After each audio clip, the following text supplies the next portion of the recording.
All right, here. What I have here is I have an album, a old record album, an old vinyl record album with a pencil that I push through the center. And if I try and balance this on my finger, I can't. It keeps tipping over. I, I can't balance it.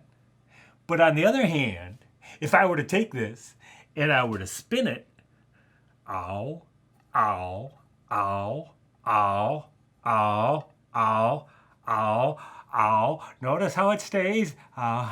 See? See? Look at that. I can balance it on my finger. Ow. Okay. What is going on there? Why, when it's spinning, can I balance it? But when it's not spinning, it wants to tip over. It's just kind of similar phenomenon when you're riding a bicycle, right? When the bicycle's standing still, it wants to tip over. But if the wheels are spinning, it's easy to keep it up. So let's take a look at that. That's going to be the topic of our lesson today. Because the record was spinning, it had what was called angular momentum.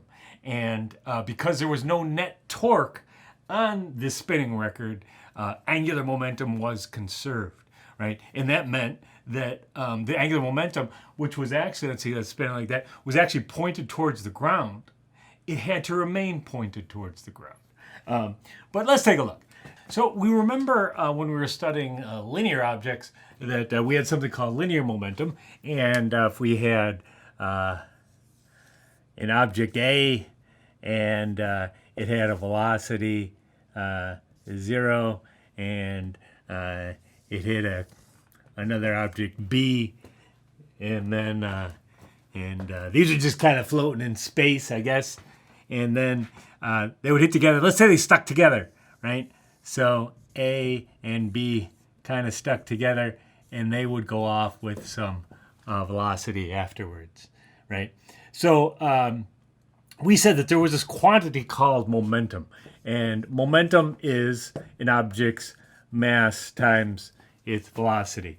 And the reason this was important is because it's a conserved quantity. So in our system of A and B, which is an isolated system because there were no outside forces on A or B, it was out in space. That meant that P initial equaled P after of the system, right? And that was really important. Now this was only true if the net force was 0. This had to be an isolated system. If this was true, then the momentum of the system couldn't change. Well, if we with rotation, we found that there's a lot of correlation between what happens linearly and what happens rotationally. So it kind of stands to reason that there might be something called angular momentum, and indeed there is. And we give this the symbol L, capital L. And that is angular momentum. It's a vector, just as linear momentum is a vector. And but with rotation, we don't have mass. We have moment of inertia. And instead of translational velocity, we have angular velocity. And that is a vector. So it seems reasonable that this would be true. And this is true in some cases. Certainly for our record, this is true. The angular momentum is the moment of inertia times the rotational velocity, This has a velocity this way. I use the right hand rule, and it's towards the floor. So it has to remain towards the floor. That's why it doesn't tip over, because if it tipped over, then the angular momentum would be that way, right? It would change its direction. So that's actually what's keeping it up, right? And it turns out that if with a spinning object like this, especially if it's spinning on an axle, the angular momentum is just the moment of inertia times the angular velocity. Okay. Or if it's just an object in space and it was just hanging out and rotating, was rotating about its center of mass, this would also be true. There are cases when this isn't the case. But that's not going to come up so much in this class.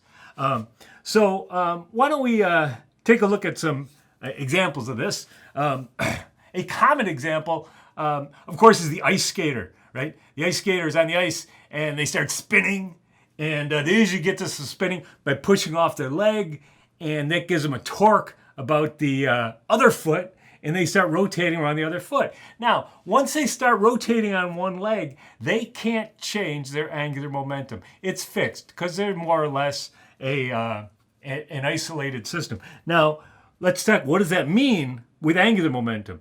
In linear momentum,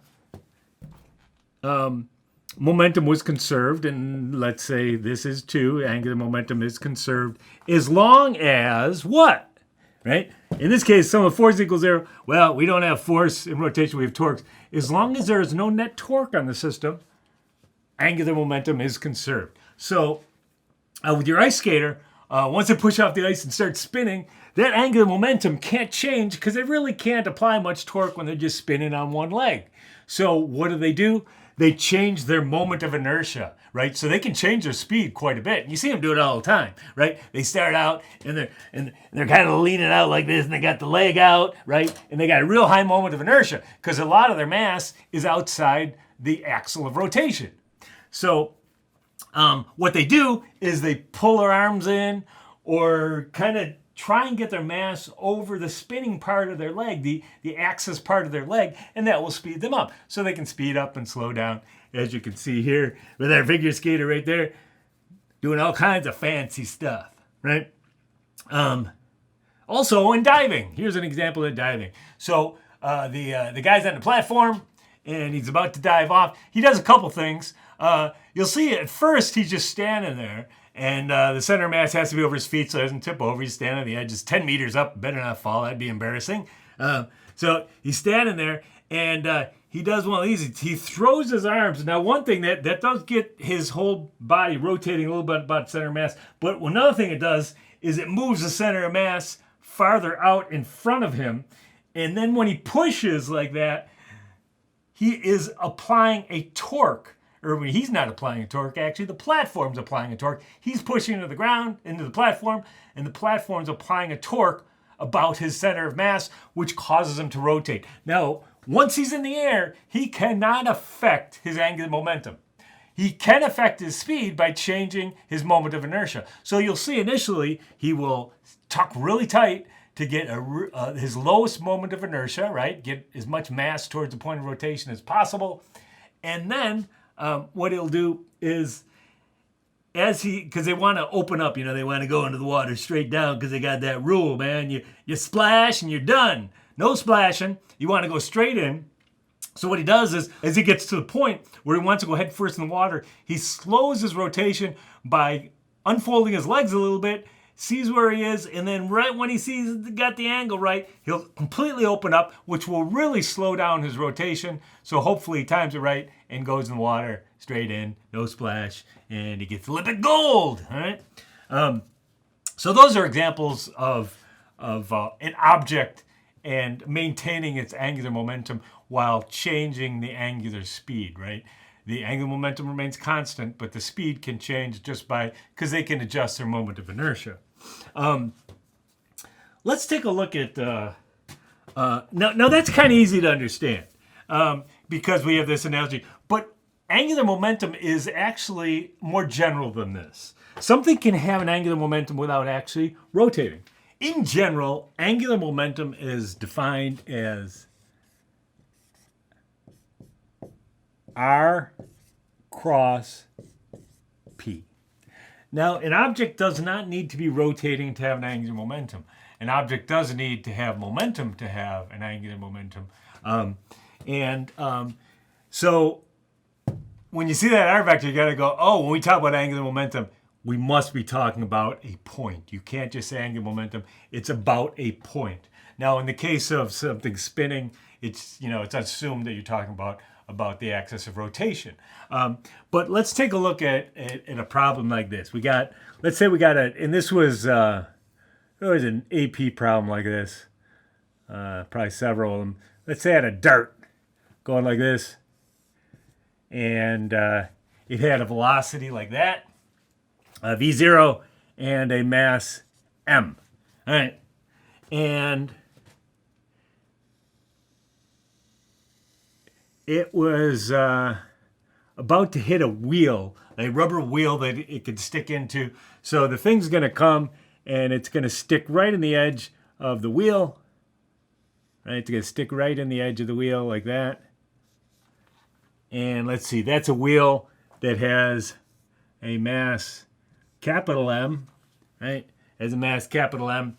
And let's say it's made out of solid rubber. It's a solid rubber disc. So it has a moment of inertia where it's mr squared over 2. All right, let's say, so we got this disc and it's mr squared over 2.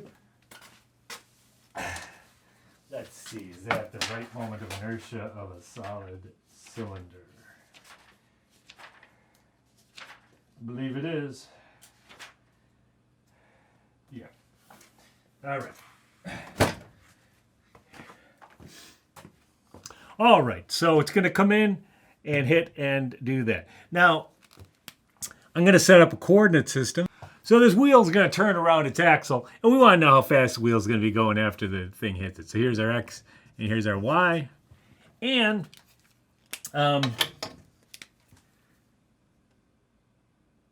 like initially, here's my R axis, right? R is something like that. So here's my R axis. And since there's velocity, that's the direction of the momentum, right? This thing has momentum. Let's assume the dart doesn't really fall significantly. It's going fast. And we could even put it in space. We'll put it in space. How's that sound? Then we don't have to worry about it falling. So we're in space. We're shooting darts at these rubber discs, right? Happens all the time. Now, how fast is the wheel going?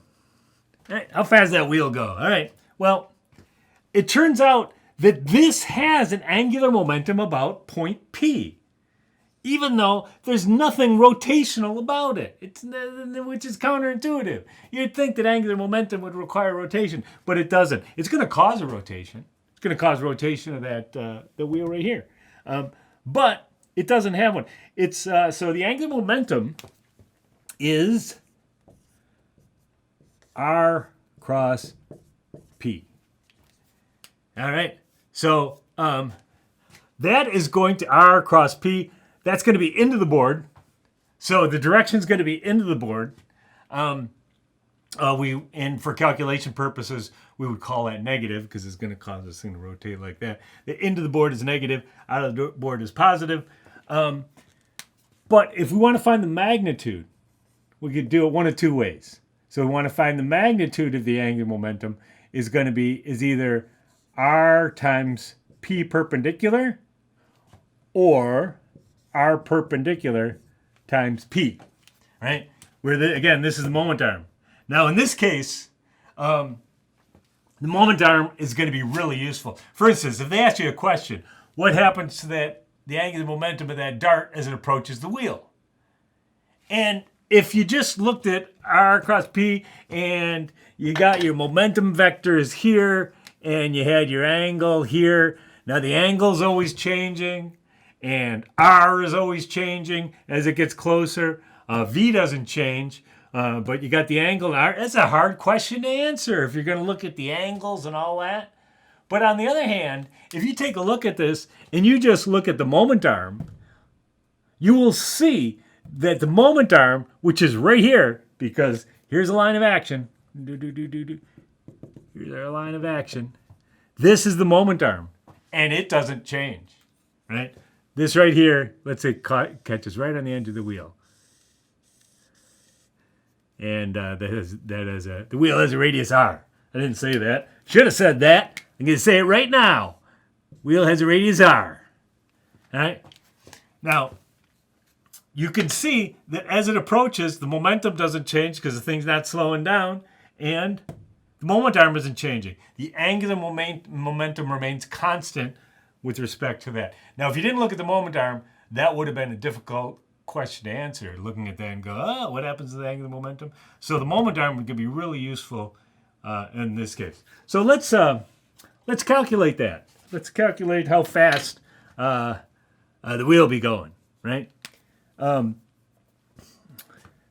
So I'm going to say that the momentum initially, the angular momentum of the system, and the system is going to be the wheel and the dart, right? This is going to be 0, and this is going to be 1 times 1 after the dart hits, and the thing starts spinning because it hit it, and because this is going to apply torque to the wheel,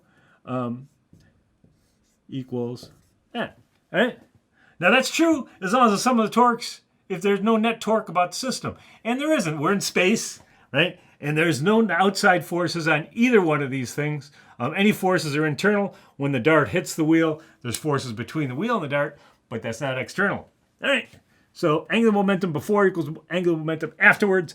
So beforehand, it's R cross P. Well, I'm just going to look at the moment arm, and that is going to just be big R, because I know it's going to hit right at the edge of that wheel, and that's big R, times P, which is going to be little m, which is the mass of that thing, times V0, right? This has no angular momentum. We're assuming the wheel starts at rest, right? Our cylinder starts at rest. All right. So afterwards, we got an angular momentum. Now we have this thing spinning, right? So now we have something spinning on an axis, and the angular momentum is just going to be I omega, right?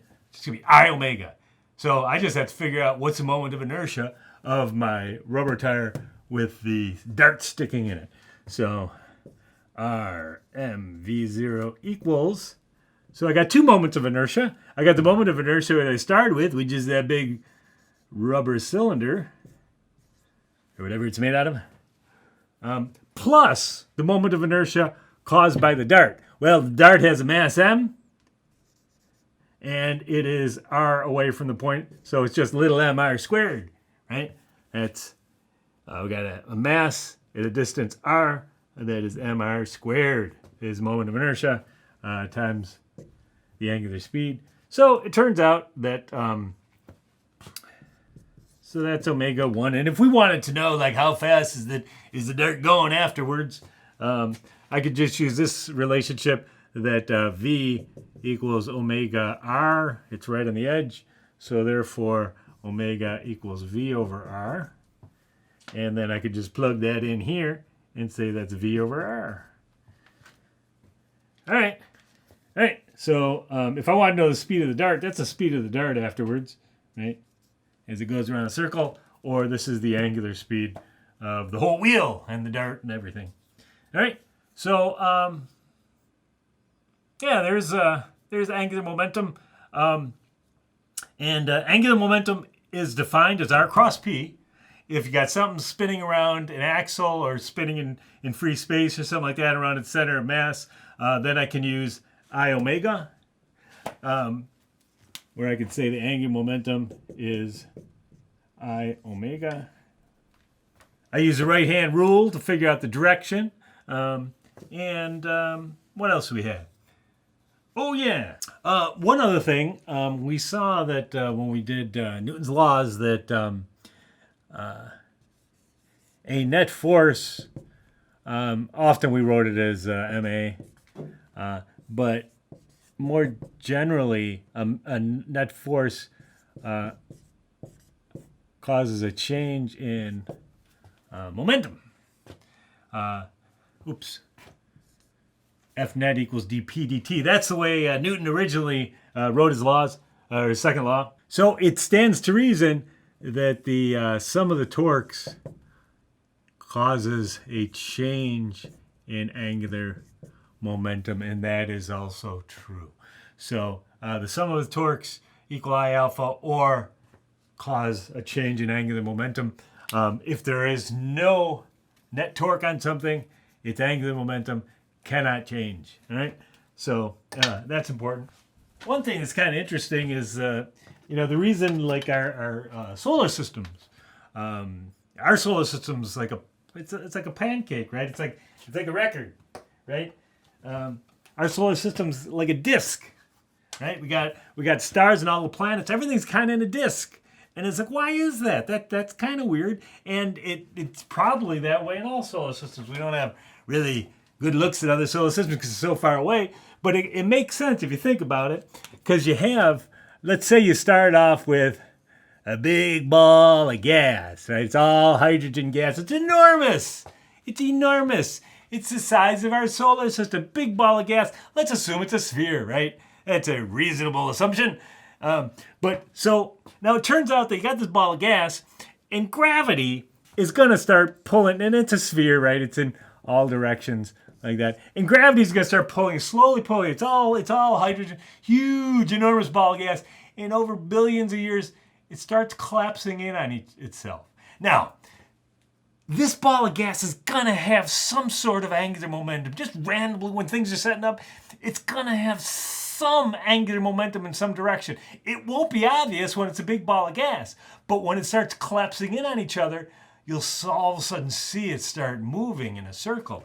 And so what's going to happen is, as it starts collapsing on itself, right, because you had the force of gravity pulling in, right, gravity is causing it to pull in, right, so it's going to collapse, and it's going to it's going to actually have an angular momentum in some direction. And it might be small compared to all the mass, but it's enough to get the whole thing rotating. And let's say it starts rotating like this, right? So it starts rotating like this.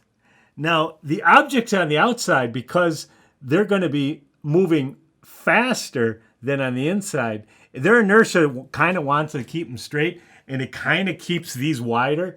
But this up here, if the thing is spinning kind of around an axle like that,